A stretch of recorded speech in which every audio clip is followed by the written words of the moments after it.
Moto epeli Emmanuel Macron humilié. Paul Kagame très fâché. La guerre de succession. Ivan Kagame est fils de Museveni. Le M23 en fuite.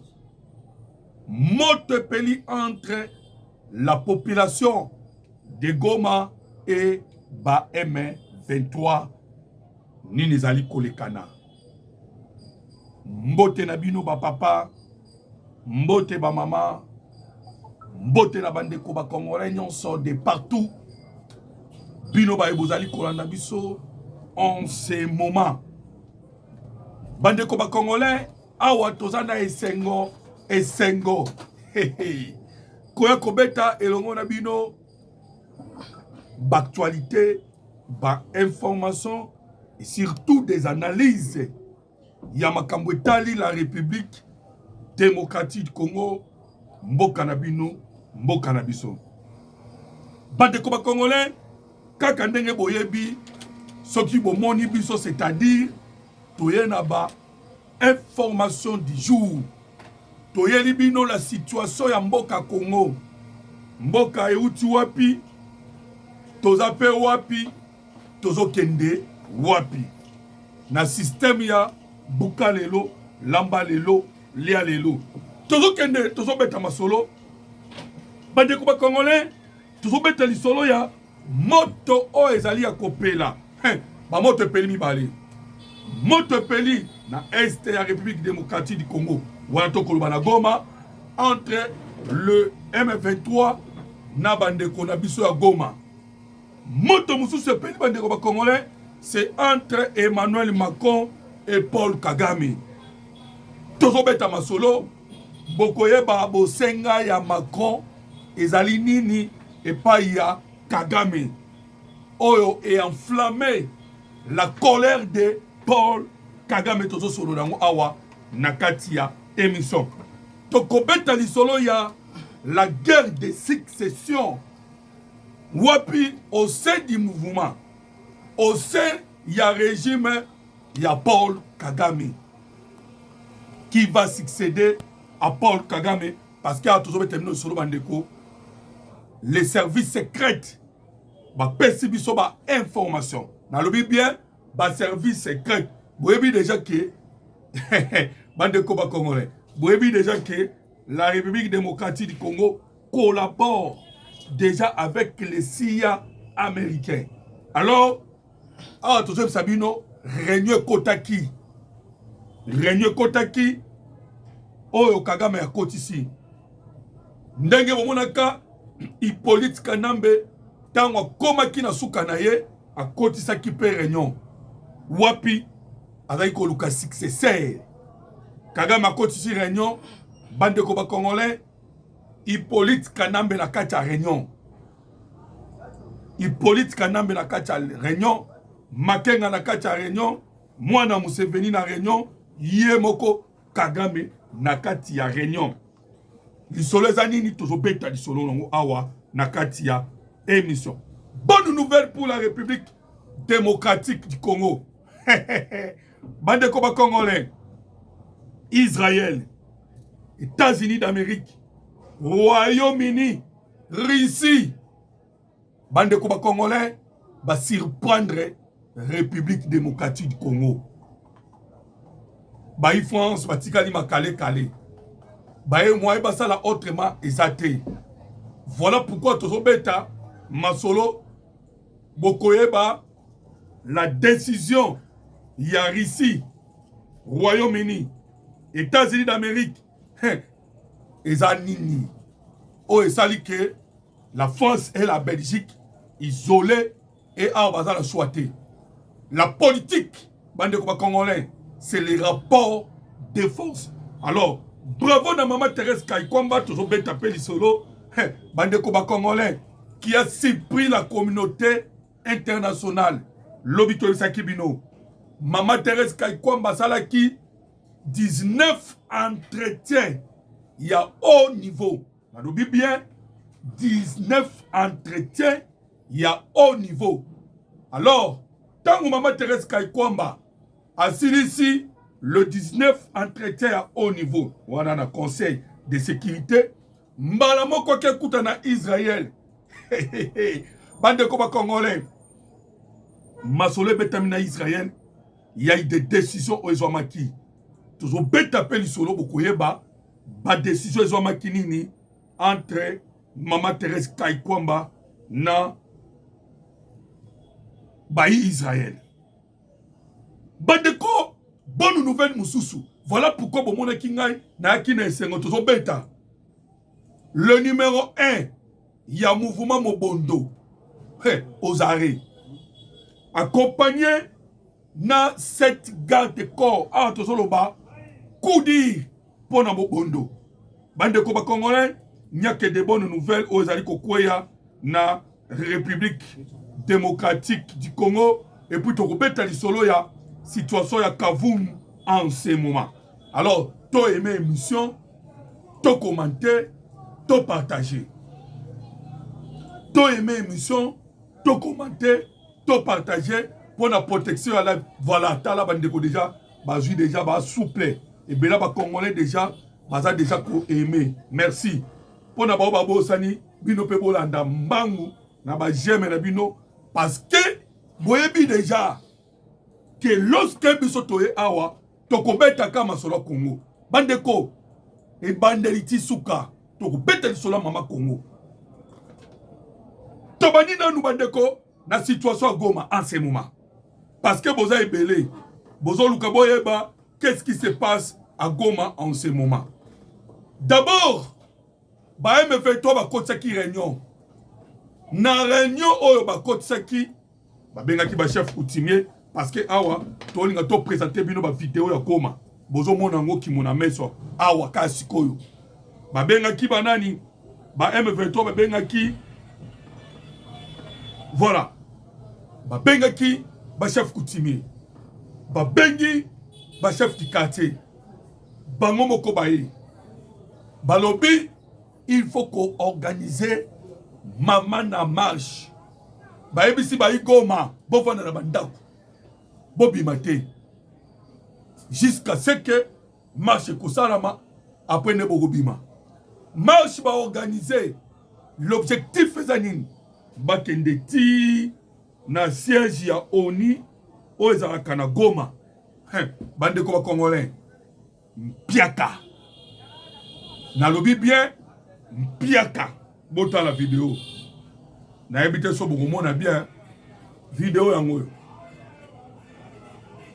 mpiaka bandeko bakomelaki ngai na WhatsApp na kota baona groupe. En tout cas je m'excuse à un moment pe vous êtes belé mais les méga mais soyez ici na kota bino de sorte que tu partages la vidéo. Il y a des situations qui sont à l'immédiat. Parce que nous ici la bino. Biso to na bandeko. To koma na biso bandeko nanga to koma batu ya est ya République démocratique du Congo. Moi je suis pas de l'est mais to koma batu ya est. Pourquoi on nous appelle et pas bandeko à est matin, midi, soir. Na bandeko musuba na Uganda. Soda moko pa benga inga uta comment on appelle Rwanda plus 250 allons de Komoloto banda bakanga biso awa toza plus de 100 uta bakanga biso yebisa président Tshisekedi ba libérer biso na bindeko bakanga bino kwa rouge yebi kwa rouge international bi o ayebi nga bizala calme lokola kwa rouge international ayebi zala calme bozolia otolia na pasi bozala calme ezali bitumba pona mboka parce que tokoki kondima te néocolonialisme oyo baluki basalela pa biso Rwanda ya kokoloniser Congo jamais tokoboya yango voilà les sacrifices au bono bokosala dobe de quoi Congolais nous avons la situation à Goma ya sikoyo bandeko ba boycotté boyo kalatangela bino. Les Congolais ne sont pas dupes et ne feront jamais allégeance au Tutsi rwandais. qui occupent leur ville. Malgré les menaces et intimidations, la population congolaise a préféré rester à la maison. Honte à ces rébellions rwandaises, l'argent des Tutsis consommé à toujours Banabino déjà. Boyoka, Goma, Bayilusha conscience, Balobi Boy, dénonce des manifestations forcées organisées par le rebelle AFC M23 dans les zones occupées, obligeait une population déjà traumatisée à manifester en faveur de ces peuples bourreaux et à exiger la levée des sanctions qui les visent et un acte cruel. Boyoka, la liberté de manifester ne s'impose pas sous la menace des armes. Rien ne peut légitimer la manipulation d'un peuple pris en otage, a déclaré la Loucha. Bandeko, Tosukina Nouana, problème est anini. Bandeko ba Congolais. Problème est anini. Problème est awa, Otozo Sanabino, et ça que, Bayi M23, Bamoni déjà Luwana Bango. Ndeko Congolais, so soit bagé. Touchiko beta, frappe diplomatique. Na ebisio, Kagame akobosa naka jamais les mois à juillet. Je m'excuse. Kagame akobosa n'a jamais les mois de juillet. Bande koba Congolais. To petit bango na degré moko okozwa ITT. En tout cas, bandeko, il y a des héros à l'ombre. Le coup la maman Thérèse Kaikwamba. Maman Kaikwamba, petit biloko moko, vous n'aurez pas l'idée. Je vous dis que, bandeko na ba Congolais, c'est maintenant mobimana lobaki, na ko bete la bino lisolo boyeba, ba bibotu diplomatique, o ezokweya, matin, midi, pourquoi ils ont jeté. En tout cas, le président Tshisekedi avait fait un bon choix. Il y a kozwa maman wana bandeko na ba Congolais. Boyoka décision au Israël a suivi, bon to ko pete la bino lisolo boyoka. Pour Nani Kagame a fâché. Très fâché. Emmanuel Macron a fait ma proposition. Macron a proposé Kagame. Kagame a siliki. Awa a commis qu'on prêtait Macron le coup la traître. Or, Macron a choisi. C'est les rapports de force. Toujours bête de solo. Est-ce que vous voyez que lobby, les États-Unis d'Amérique, a annoncé ma frappe contre na mabele à Mali? Ba meke ba obeta na Mali. Toujours bête de solo ana. Toujours bête de solo bandeko. Mais boyo kana nous dès na uti ko sabino que Maman Thérèse Kaikwamba na Israël. Bandeko, ils ont pas embatté au moni, ba rebelle ba M23, ba okota ba marche. Et ils ont ka bango passer les marches té. Marche bandaki uta États-Unis d'Amérique. Marche bandaki des États-Unis d'Amérique. Ah biso ba Congolais tout là la pongi. Mais Kagame a comprendre déjà que malanka mbozo le kanana conseil de sécurité bandeko est cloué. Voilà pourquoi a organisé une marche na New York, a Walelope, ils ont organisé une marche na Goma. Ils n'ont pas battu. Ils ont frappé, ils ont battu. Boyoka, qu'est-ce qui s'est passé lobby na Israël? Maman Thérèse Kaikwamba, après 19 entretiens de haut lieu, de haut niveau, Maman Thérèse Kaikwamba est allée en Israël, là où elle a rencontré le ministre des Affaires étrangères. Il y a Israël, parce que la République démocratique du Congo a manifesté son soutien wapi na État d'Israël. Bandeko, est-ce que vous voyez que la République démocratique du Congo, vous allez deuxième pays au monde. Baye Oyo, Tondima, capitale. Il y a Israël au Congo, il y a Jérusalem. Deuxième pays après les États-Unis d'Amérique. Vous allez maintenant constater que le président Tshisekedi, Donald Trump, Benjamin Netanyahu, même esprit. Bango tout, même esprit. Trump a pu reconnaître le Dieu d'Israël. Le président Tshisekedi, méga. Le président Tshisekedi, il peut reconnaître. Mokozamboka reconnaître le Dieu d'Israël. Alors vous comprenez déjà que spiritualité comme mon corps. Ah, je vous dis la vérité. Spiritualité est ça mon corps. Spiritualité est ça mon corps. Le quoi spiritualité est ça mon corps. Le quoi spiritualité est ça mon corps. On est commis dossier à Nini. Dossier à Bitumba. Spirituel. Bitumba spirituel. Entre équipe, on a 3 personnes. Parce que déjà Israël continue le mouvement Nabiso. Bandeko, Israël a continué le mouvement Nabiso. Déjà Israël a ça déjà.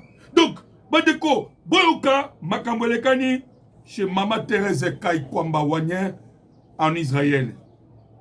Bah Israël, bah Ibiso, non. Nous allons vous aider dans 2 biloko. Yaliboso, Togo Sungabino, na consultation politique. Boyoka Bandeko wa Congolais. Yami Bale, Togo Sungabino, na likambo etali. Formation diplomatique. Formation diplomatique. 2 biloko.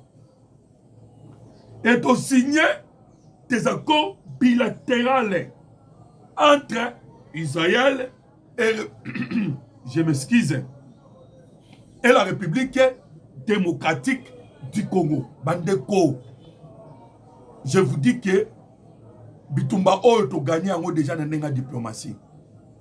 Nous avons la liste. États-Unis d'Amérique, Israël, Royaume-Uni, Canada, bango tout, batiki Paul Kagame. Batiki Paul Kagame. Bango nyonso. Et bah s'arranger du côté de la République démocratique du Congo. Et mboke tikala kezeka la France. France n'a nous atika quitté. Voilà pourquoi bomoni ba français ba na choité. Bandeko ba français balandi. Je vous dis, ba français balandi. Bobo sana Kagame. Bandeko na lobby Bobo sana Kagame, c'est la fin de la guerre. Ah mais ndeko moloto, ndeko mo benga inga ebisinga, mais guerre ezana nous. To lukana to récupérer Bunagana, to récupérer Goma, to récupérer Bukavu, to récupérer Nyonso. Ndeko mo mutazako lobana ngai. Ngana ebisie ndeko to go récupérer Nyonso ndeko zo kandidateur. To go récupérer Nyonso na te. Nyoka bakata keka na mutu. Yopo kata nyoka oba na mukila. Non. So kati mukila ko vivre. Kata ka mutu. Mba bo resili. Mais je vous dis que Paul Kagame awa bakati mutu et ça ne va pas esili. Bakati mutu esili. Awa eza njoto o ekoningana. Mais ate ningani. Biso sko etali biso na ni. Donc, awazo kuya. Boyo kasiko bande konangai ba Congolais. Ndé to que ça brille déjà et pas à Paul Kagame. Voilà pourquoi azo tchaba marche banini patati patata non so boyo ki wana eza pas mbaté. C'est parce que ça brille et pas naï. Boyoka.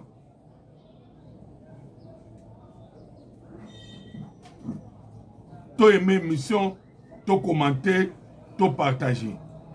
To aimer l'émission, to commenter, to partager.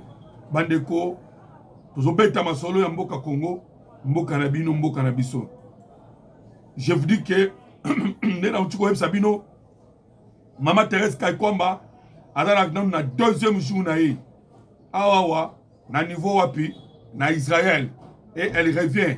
Sora le mwekuna, azo ambangu.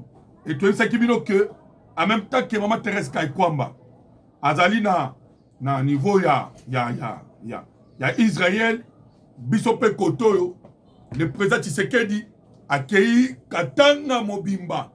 Mais na niveau Afrique, parce que awa, ezali kambuya lisu likolo ya lisu. Vous avez compris que Maman Thérèse Kaikwamba a simbi la diplomatie à Libanda Mobimba.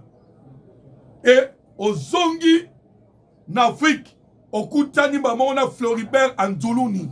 On a outil comme ça là, détourné. Angola, Togo, France, Belgique, à Zongi, Burundi. À quel sous Angola, Afrique du Sud. Maman Thérèse Kaikwamba a vendu dans le Conseil de sécurité. Yemoko présidente. Passe à Sali, 19 rencontres à haut niveau. À Silici, à Kemba, à niveau à Israël. Bande Koba Congolais. Match à niveau de diplomatie. Il y a degré, il y a Kosakanate. Tozo cloué Paul Kagame et Mbalasuka.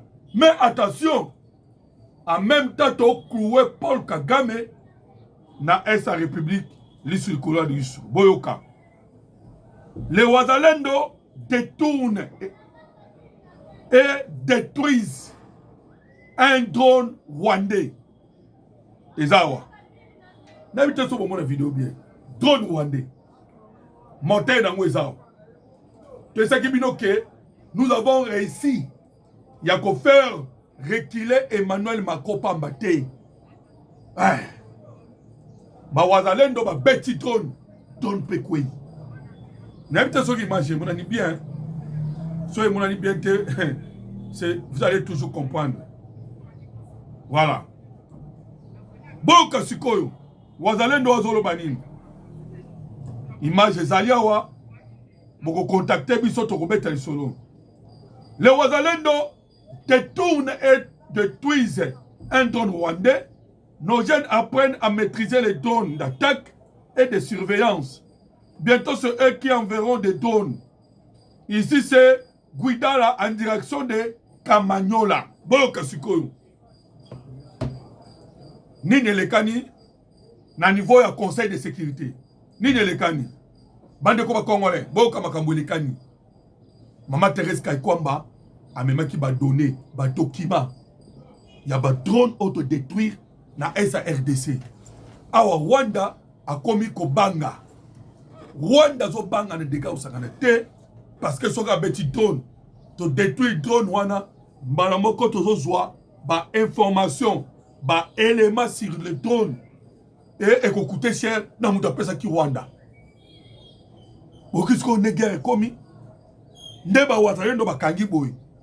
C'est ce qui avait fait la force de Maman Thérèse Kaikwamba wapi na niveau ya conseil de sécurité. Maman Thérèse Kaikwamba a même qui ba preuve ya ba drone. Et puis to même qui peut ba preuve ya ba Ndé moni France a quitté Union européenne l'obito lâcher Kagame. On n'a pas de choix. Faut tout lâcher. On ne peut pas encore continuer.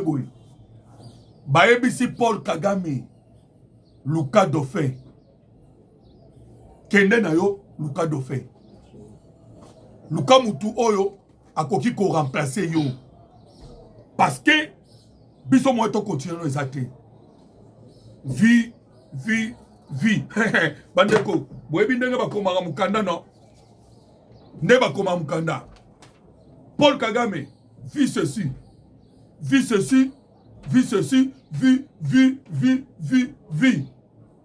Nous, la France, nous, la communauté internationale, nous sommes incapables de continuer de vous soutenir afin que vous puissiez continuer l'agression contre la République démocratique du Congo. Bien que nous sommes dans les besoins de minerais stratégiques, mais la position de force de la République démocratique du Congo ne nous permet plus de vous soutenir. Alors, il est temps de quitter le pouvoir. Bandeko, je vous dis, la position de la France est changée. Position, il y a France est changée. Bandeko, awa, France a changé position.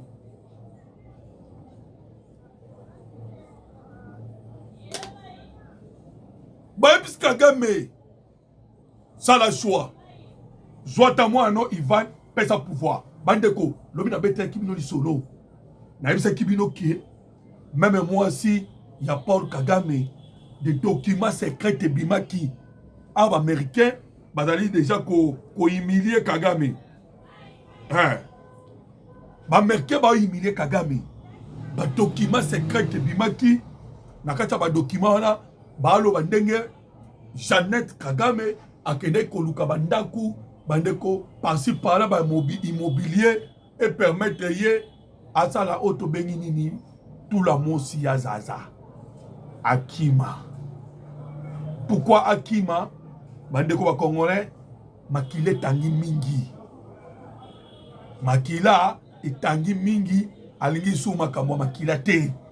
Alobike en tout cas na lembi chéri na Kagame obomi trop na Est Congo. Alors ngana mo loko bomi mingi toti kana biso pouvoir. Pamba te ngana kokima yo. Ngai na kokima yo. Bande ko ba Congolais, bato ba binisi ba information na ba américain. Ba américain. Kaka ndenge ba bimisa ki ba information ya sport washing. Ndenge Kagame bomaka na Est Congo akena osukola mai. Mai na sukola kezanini. Arsenal, Bayern de Munich, NBA, le Rwanda, un pays, Paul Kagame, un pays, ils ont système. Ils ont système. Pour Bamona, Mabessa la kate. Mais, à Wasko, Américain, qui va secret. Malobi, Totangi Sakiyo, le sport washing. Oezalia, Kobatama, si ma publicité en football. Si ma publicité, nous sommes Totangi Sakiyo. Alors, toujours détruire déjà dans Tirana.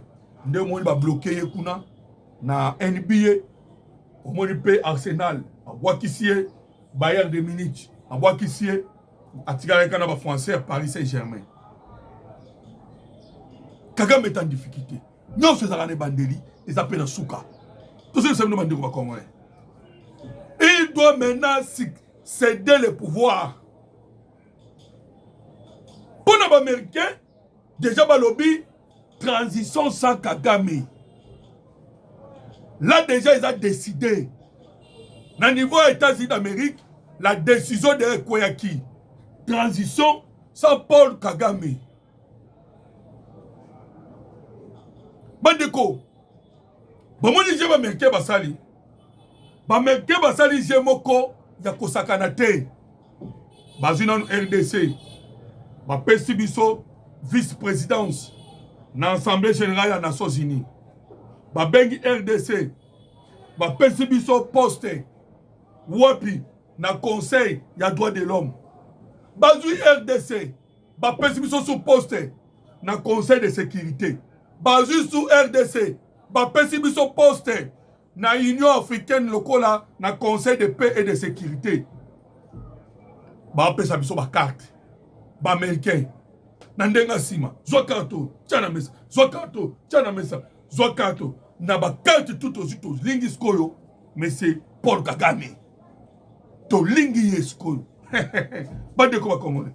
Ah wa sikoyo. Ba américain ba lobe ko quitter. Bon quota dans ce pays. Bon quota pe na organisation internationale ya francophonie. Maman na liste. Il y a des personnes qui sont quota. Partout. Toza, partout. la République démocratique du Congo de retour en force, même dans le mondial, Tozali. Il y a football, partout Tozali. Et ça va cassable, ma carte, pour nous asphyxier Kagame. Parce que les Américains, ils passent Kagame à Vanda. Ils passent Kagame à Vanda. Voilà pourquoi, pour nous quoi ça me c'est Kagame, de bailler biso ba carte wana nyonso. Otozui. Bandeko, awa tolobi na binoke. Ba Américains déjà baso ba bongisi pe opposition. C'est le chemin qui amène ya ko détruire M. Kagame. Baloba ki ba ko beta ye mindu ki mibale. Il y a diplomatie, na mundu qui a financement, ou tout économique. Et ils ont respecté les lignes. Bah ok, na malembe pour atteindre l'objectif. Alors déjà, ma bêti mouvement M23. Bah ok, malembe. Donc Kagame Awana Tolo Banabino, il est entre le marteau et l'enclume. Natika pouvoir et pas moi nanga Ivan. Mais Ivan a dans ma tirté. Anan moi na mouké. Voilà pourquoi Baoki moi na Museveni lui a proposé. C'est quelqu'un Ivan a signé, mais Ivan a signé à moi na mouké. Il sera entouré par qui? Non, il faut déclasser d'autres militaires locaux là. Dernièrement awa a bêti Vincent Nyakarundi. Vincent Nyakarundi a bêti. A bêti, ba officier touti. Bandeko, na Rwanda toi na trois touti. Et na kata trois touti wana, et ça maman la guerre, il y a succession. Il y a des touti originaires.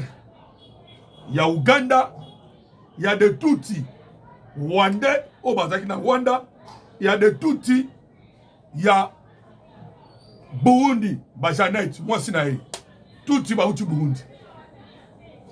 Guerre de succession. Nakati ya mouvement. Hein? Qui va remplacer qui? Nani a remplacer Moutoumsous? Donc ils ont coïnde à tout ce Salabino Bandeko, Congolais, entre Kagame qui est très fâché. Il est maintenant, il se retrouve entre le marteau et l'enclume, entre la vie et la mort. Azan a choisi. Ah, Museveni Mouninga, à ça préparé moi naïe Mouozi. On a déjà bien pointé pour na en cas de quoi, Bazon Baramoko, Bavasé. Bandeko, ndenge to ebisibino ke, ba M23 ba coincé. Ba meka bitumba bazo kokate, ba meka boy bazo kokate, nzela nozo tout bloqué bango. Même na ba marche bazo kokate. Boyoka makambo lekan lelo na Kavunu. Boyoka.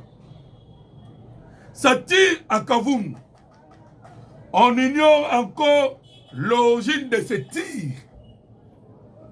Mais la population attend de tirs nourris d'armes légères, lourds et au niveau de l'aéroport. Ça se passe aujourd'hui. Lelo. Pourquoi il y a les Kalelo? Parce que, bande comme Congolais, les FADC, déjà, Otoïm Sarabino, Bazande Nini, Bazande Lissu, Koa Lissu, Baotal est là déjà. Et le mouvement Salama qui vient, to Longoli, tous les militaires, Oyo, Bazalaki, d'origine swahiliphone, Batini Bango, dans le Congo central, par-ci par-là. Et ça, au Congo. Donc, jusqu'au Mandeko, il y a ouest de Kasaye. Bango de ce qu'on va au Kekuna. Et la monnaie décision on a Mokozamboka, ils ont tellement salué partout. La monnaie partout, il y a décision on a président Tshisekedi a joué et ça dit bien. Basali malamu. Basali malamu pourquoi Tolembi na est toé basuko différencié on a congolais, tout a congolais. Voilà pourquoi on vous a présenté 12 000 forces spéciales lobby. On va aussi sa formation à Bango. Donc, tous ceux qui déjà déployé.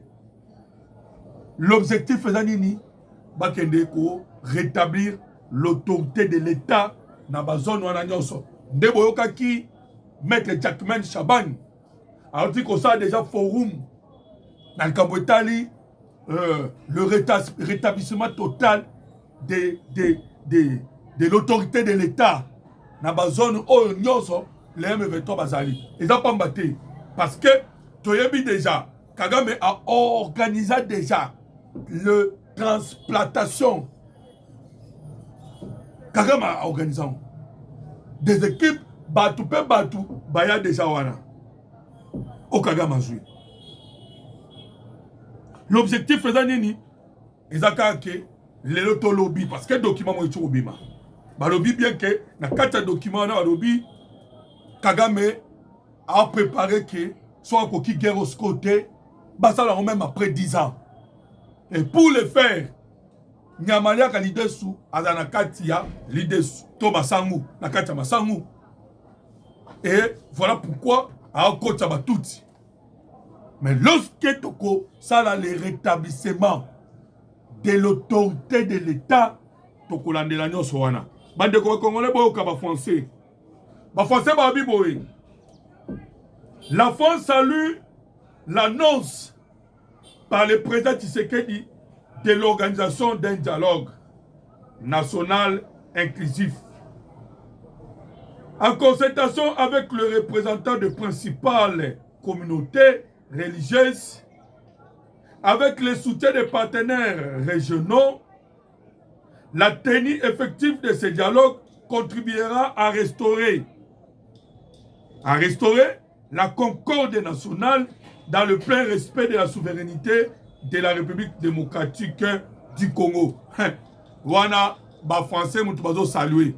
Mais tu ici bango bo saluer le président Tshisekedi denga ndimi dialogue. Mais bobo sanate bo s'appelle Kagame andima dialogue avec les FDLR. Bandeko boyoka le président Tshisekedi est un animal politique. Ah, tout ça là-bas, Mkonzamboka, ayebisi bandeko wana pe. Wana batu bao kise bongo ba Rwandais. Bandeko nini? Bandeko ya FDLR. Kagame panza matoyi ya mukili mobimba. FDLR.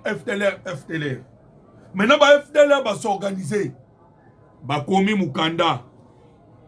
Na mukanda wana balopi akomi nini? Tozali prêt. Yako Bisomoroto s'auto démobiliser, to s'auto désarmer, to s'auto cantonner. Et puis bakomeli mukanda onani, bakomeli Union européenne, bakomeli États-Unis d'Amérique, bakomeli Belgique, France, bakomeli pe la République démocratique du Congo. Bisomoko, vous allez que s'auto démobiliser. Toko se désarmer, toko se cantonner et tout ça prêt to se démobiliser. Mais condition ba peu c'est dans mon corps. Balobi Rwanda andi mabiso to songa Rwanda parce que nous sommes des Rwandais. Kagame obi oh non. Oh. Bandeko. Ba Rwandais ba bazonga na mboka na bango ya lingité. Olingité pona nini? Olingité pona nini? Hein? Vous avez bien compris que Paul Kagame est un ennemi Yakimia. Mais à Tozo Balabino, c'est fini pour lui. Dès tu connais le français, bah saluer dialogue. Mais tu es libre français, bah notre pression, autosali envers Bango, et c'est foutu. Na niveau du conseil de sécurité, t'obtenir nini, Yamalonga, t'obtenir déjà que na niveau ya ONU, pour la première fois, il y a eu 4 décisions Swami. Pas d'exploitation illicite. Deuxième, démantèlement des groupes armés. Voilà pourquoi les Américains, Paul Kagame, le M23, État Lyoté, État Monisco. Or, Monisco est à ONU. Voilà pourquoi les lots, Baké Kosa la marche. Baké Kosa la marche. Ils sont Monisco. Deuxième arme, to beti bango zanine. To beti bango, pas question de financement du mouvement M23 ou pas mouvement rebelle. Donc comprenez déjà que financement tango ezate moyen bavancer ezate quatrième munduki ezali sikoyo wana ekweli roi plus question ya oto bengi minere eya na niveau ya Rwanda après bachange yango batike babenga yango traçabilité des minéraux congolais pour atteindre les zones yanini d'approvisionnement. Approvisionnement, ils allaient place nini baizine oyo et fabricaka téléphone, appareil électronique et patati patata. Balobi boye. Traçabilité faisala. Oye na minéraux bien emballé. Hein?